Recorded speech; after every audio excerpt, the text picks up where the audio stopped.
Hello! Isang magandang hapon mga kasari-sari. Kumusta kayo? Kumusta ang benta ninyo? Okay na ba? Sumusulong na ba kahit papano? Kasi nga may pasukan na. O si Ate Tintin kahit papano paunti-unti sumusulong mga kasari. Gawa ng marami ng mga bata. Lalo na ngayon na pasukan na talaga. Nung nakaraang linggo kasi medyo pa lang half-half pa nga lang yung may pasok. Pero ngayon ay whole day na may pasok na sila. So kahit papano si Ate Tintin ay kumikita na. O, di ba? Kahit papaano'y unti-unti nang bumabalik ang kasiglahan ng aking tindahan. So, kayo ba? Ganyan din ba mga kasari? So, ngayon, magkwentuhan tayo tungkol sa mga problemang kinakaharap ng tindahan. So, hindi natin ito pwedeng talikuran kasi nangyayari talaga ito. So, pag-usapan na lang natin, makabigay dyan ng kaunting idea sa mga wala pang tindahan, ha, mga kasari. Ang pagtitindahan ay, sabi na nating yung iba sinasabi, madali lang naman magtindahan, uupo ka lang. Tama, madali. Pero minsan, may mga problema minsan na hinaharap yung tindahan na minsan nakaka-stress din, o, di ba? Minsan, sayang pa, nakakabawas ng ating puhunan, o, di ba mga kasari? So, number 1 dyan, mga kasari, na hinaharap ng problema ng isang may tindahan, yung ibinabalik sa'yo yung paninda. Minsan, hindi mo naman talaga kasalanan, pero ibinabalik, o.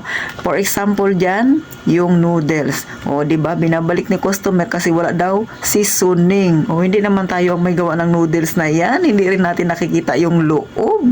Pero, ibabalik ni customer. Ikaw na tindera. Ano nga naman ang gagawin mo doon? Pero sa totoo lang mga kasari, no?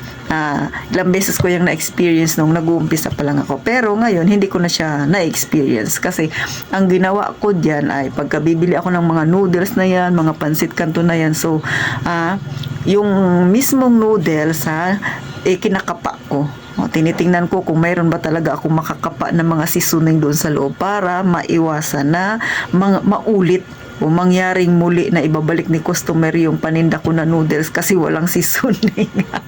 Pero sa totoo lang, nung dati, nung wala pa akong tindahan, na-experience ko rin yan. Pero hindi ko binabalik sa tindahan yung nabili ko. Bakit? Hindi niya naman kasalanan na walang seasoning yan doon.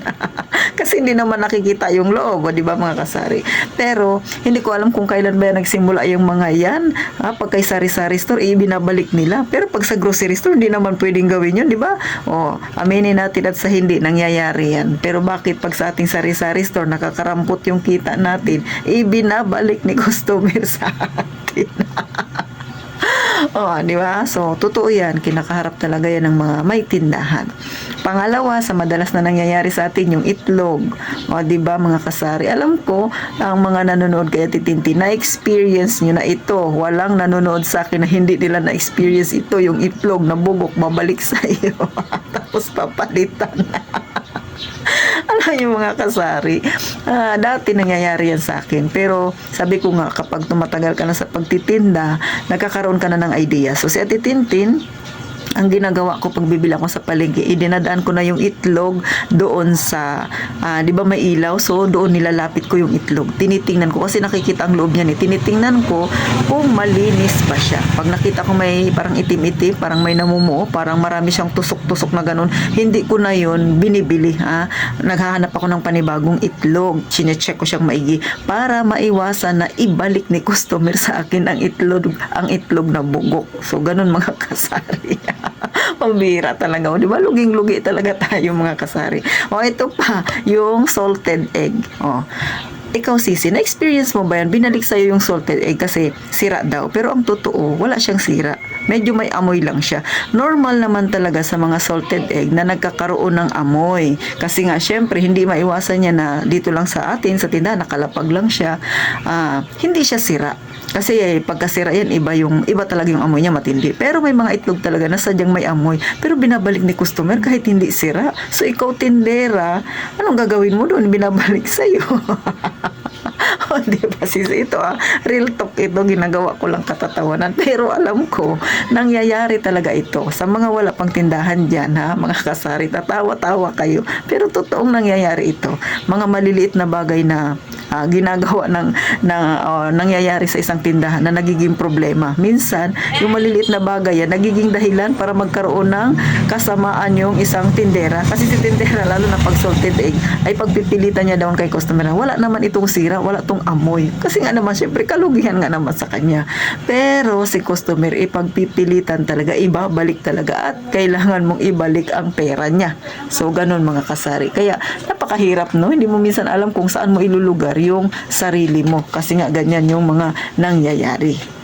Sumunod, ano pa ba yung mga problema hinaharap natin sa soft drinks? O, di ba? Madalas yan, bibili si customer, yung pag binuksan niya yung soft drinks, wala na yung espiritu. Alam niyo ba yun, Sisi? Yung hindi na siya halos bumubula. So, lugi na naman doon si tindera. Kasi ibabalik ni customer. Na-experience ko yan. Sasabihin niya doon sa tindera na, wala na itong espiritu. Di ba, mga kasari? So, nakakatawa siya, pero totoo po. Pero sa totoo lang, kawawa talaga si tindera. Kasi hindi niya naman alam yun di ba? Kasi nakasealed naman nga na yun, di ba? Kaya lang, pag si customer, pag binuksan, walang, di ba, sumisirit kasi yung ganon. Ay wala, hindi na bumubula. Pag ginanon-ganon ni customer yung, yung bottle na, o kaya yung isang 1.5 na coke, so hindi na siya masyadong mabula. Hindi na kasi masarap pagka wala na yung tinatawag nilang espiritu. So yun, ibabalik. So kalain mo yun, nasa 60 plus yung presyo nung 1.5, kung 1.5 yung bibilhin sa'yo, lugi-lugi ka na kagad. Ang laki ng lugi mo doon mga kasari. So, eto mga kasari, sa totoo lang, minsan hindi talaga maiwasan yun. Pero nakakapanghinayang kasi tayo yung sumasalo ng mga ganyang bagay na minsan hindi naman natin, syempre kasalanan, hindi naman natin nalalaman yun kung ganyan ba talaga yung soft drinks na yan, may problema ba talaga. So, ako, hindi ko rin siya pwedeng ibalik doon sa totoo lang, sa pinagbilhan ko, kahit pa sabihing bodega price yun, malay din ba nila? So, ikaw kasari, na-experience mo na ba yung ganyan? Mga bagay-bagay na yan na minsan maliit lang siya kung tingnan, pero minsan nakakakonsumi rin talaga.